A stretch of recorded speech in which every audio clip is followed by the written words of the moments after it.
एक समय शराब का एक व्यसनी एक संत के पास गया और विनम्र स्वर में बोला, गुरुदेव, मैं इस शराब के व्यसन से बहुत ही दुखी हो गया हूँ। इसकी वजह से मेरा घर बर्बाद हो रहा है।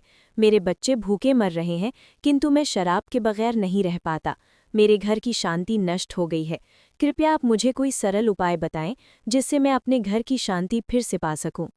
गुरुदेव ने कहा, जब इस व्यसन से तुमको इतना नुकसान होता है तो तुम इसे छोड़ क्यों नहीं देते। व्यक्ति बोला, पूज्य श्री, मैं शराब को छोड़ना चाहता हूँ, पर यही मेरे खून में इस कदर समा गई है कि मुझे छोड़ने का नाम ही नहीं ले रही है। गुरुदेव ने हंसकर कहा, कल तुम फिर आना, मैं तुम्हें बता दूंगा कि शराब कैसे छोड़नी है। दूसरे दिन निश्चित समय पर वो व्यक्ति महात्मा के पास गया। उसे देख महात्मा झट से खड़े हुए और एक खंबे को कसकर पकड़ लिया। जब उस व्यक्ति ने महात्मा को इस दशा में देखा तो कुछ समय तो वह मौन खड़ा रहा, पर जब काफी देर बाद भी महात्मा जी ने खंबे को नहीं छोड़ा तो उसे रहा नहीं गया और पूछ बैठा कि गुरुदेव, आपने व्यर्थ इस खंबे को क्यों पकड़ रखा है। गुरुदेव बोले, वत्स, मैंने इस खंबे को नहीं पकड़ा है, ये खंबा मेरे शरीर को पकड़े हुए है।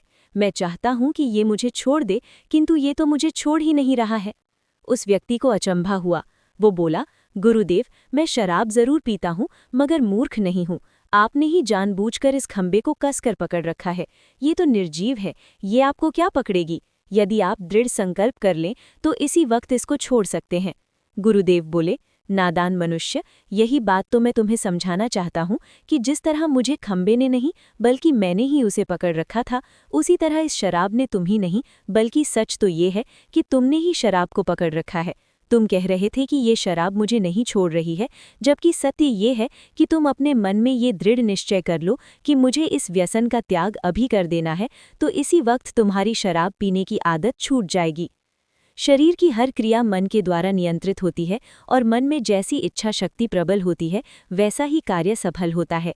वो शराबी गुरु के इन अमृत वचनों से इतना प्रभावित हुआ कि उसने उसी वक्त भविष्य में कभी शराब न पीने का दृढ़ संकल्प किया। उसके घर में खुशियां लौट आईं और वो शांति से जीवन यापन करने लगा। इस तरह हमें शिक्षा मिलती है कि जीवन में कोई भी व्यसन ऐसा नहीं है जिसे एक बार ग्रहण किए जाने के बाद छोड़ा न जा सके। अगर मनुष्य चाहे तो बड़ी से बड़ी बुराई का त्याग